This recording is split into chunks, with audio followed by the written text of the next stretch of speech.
मां सरस्वती जिनके स्वर में गूंजती थी, ऐसे महान कवि की इस पावन धरा को कोटि कोटि नमन भी कर लो और आपका आह्वान भी कर लो। देखो, आपके द्वारा चुना गया प्रतिनिधि, आपका सांसद विकास भी कराया और बिना रुके, बिना डिगे, बिना थके, बिना झुके विकास भी कराया और मूल्य और आदर्शों के साथ आपके लिए लड़ता भी रहा, हर मंच पर लड़ता रहा, कार्य करता रहा। ऐसे प्रतिनिधि बार बार चुने जाने चाहिए। चुने जाने चाहिए कि नहीं चुने जाने चाहिए? चुने जाएंगे ना बहनों और भाइयों। चुनाव के दौरान जनप्रतिनिधि से ये उम्मीद करना कि घर घर जाए, संसदीय क्षेत्र बहुत बड़ा होता है, बहुत कठिन होता है, क्योंकि वे प्रदेश के, देश के बड़े नेता हैं, कई जगह उनको जाना होता है। इसलिए मेरी आपसे अपील होगी कि मोदी जी का प्रतिनिधि बनकर और स्वयं गिरिराज सिंह बनकर के घर घर जाकर के घर घर जाइए, देश को बचाने के लिए आगे आइए। एक कांग्रेस और आरजेडी का गठबंधन भारत के विभाजन की नींव तैयार कर रहा है। बाबा साहब भीमराव अम्बेडकर के द्वारा बनाए गए संविधान में ओबीसी, एससी एसटी के आरक्षण पर सेंध लगाने की तैयारी कर रहा है और यह छूट इनको कतई मत देना, क्योंकि बाबा साहब भीमराव अम्बेडकर ने कहा था कि धार्मिक आधार पर हिंदुस्तान में आरक्षण नहीं हो सकता है और यह आरक्षण हमें धार्मिक आधार पर नहीं होने देना चाहिए। लालू जी के स्वयं तो फूट ही पड़े हैं कि सभी मुसलमानों को ओबीसी का आरक्षण मिलना चाहिए। अगर ओबीसी का आरक्षण आप उनको दे देंगे तो फिर हमारा ओबीसी कहां जाएगा, कहां जाएगा? और कांग्रेस ने एससी के आरक्षण को राजेंद्र सच्चर कमेटी बना करके पहले ही सेंध लगाने की शुरुआत की थी। बहनों और भाइयों, इनकी साजिश को सफल नहीं होने देना है। और दूसरा महान पाप कांग्रेस क्या करने जा रही है? कांग्रेस ने अपने मैनिफेस्टो में कहा है कि अगर वह सत्ता में आएगी तो सत्ता में आने पे अल्पसंख्यकों की रुचि के अनुसार उनको खान पान की स्वतंत्रता देगी। बहनों और भाइयों, मैं आपसे पूछना चाहता हूं, ऐसा कौन सा भोजन है जो अल्पसंख्यकों को रुचिकर लगता हो और बहुसंख्यकों को नापसंद हो? भाई, सत्तू तो सभी खाते हैं, बाटी चोखा भी सभी खाते हैं, लेकिन एक में है, हमारा बहुसंख्यक समाज कहता हम गौ मांस नहीं खाएंगे, गौ हत्या भी बर्दाश्त नहीं करेंगे।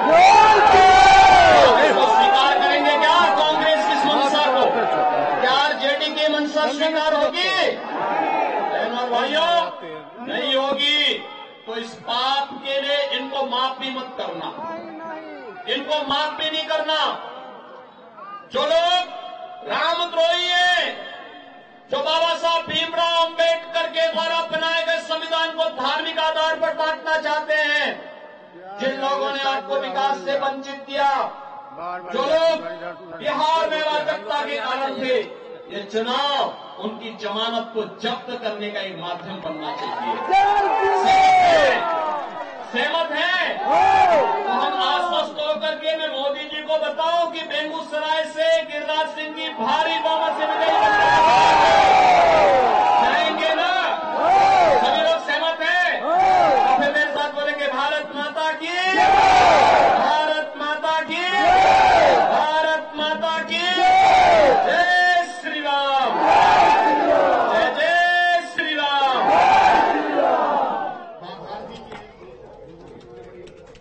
तो बता दें आपको कि बेगूसराय में मुख्यमंत्री योगी आदित्यनाथ मौजूद हैं। हाल ही में लालू प्रसाद यादव द्वारा दिए गए मुसलमानों के आरक्षण के बयान को लेकर मुख्यमंत्री योगी आदित्यनाथ ने विपक्ष पर जमकर निशाना साधा है और इसके साथ ही बीजेपी प्रत्याशी गिरिराज सिंह के लिए वोट की अपील की है। तो वहीं चौथे चरण के चुनाव प्रचार के आखिरी दिन मुख्यमंत्री योगी आदित्यनाथ ने कानपुर में जनसभा को संबोधित किया। इसी दौरान उन्होंने विपक्ष पर जमकर निशाना साधा है।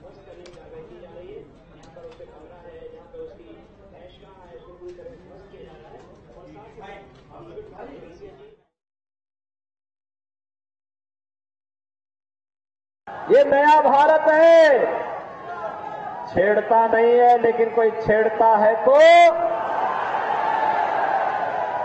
इस नए भारत की स्टार्टअप का एहसास आज दुनिया कर रही है।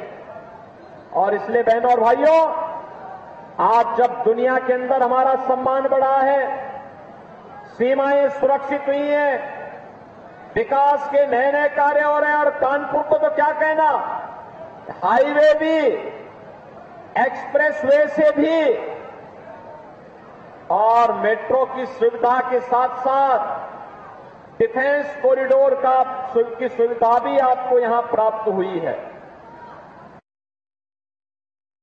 में सीएम योगी आदित्यनाथ ने जनसभा को संबोधित करते हुए विपक्ष पर जमकर हमला बोला।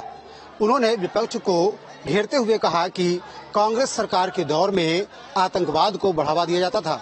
यही वजह है कि देश में तमाम जगहों पर आतंकवादी घटनाएं होती थी, लेकिन 2014 के बाद से माहौल पूरी तरीके से बदल गया है और आतंकवाद खात्मे की ओर है। उन्होंने कहा कि जब कभी देश में तेजी से धमाका होता है या पटाखा बजता है, तब भी पाकिस्तान डर जाता है कि सवाल जवाब उससे किया जाएगा।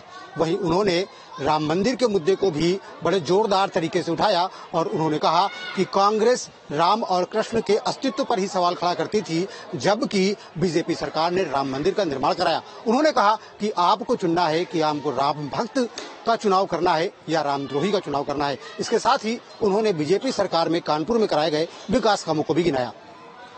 के साथ Shyam Tiwari, news state Kanpur. BSP अध्यक्ष मायावती श्रावस्ती दौरे पर रही, जहां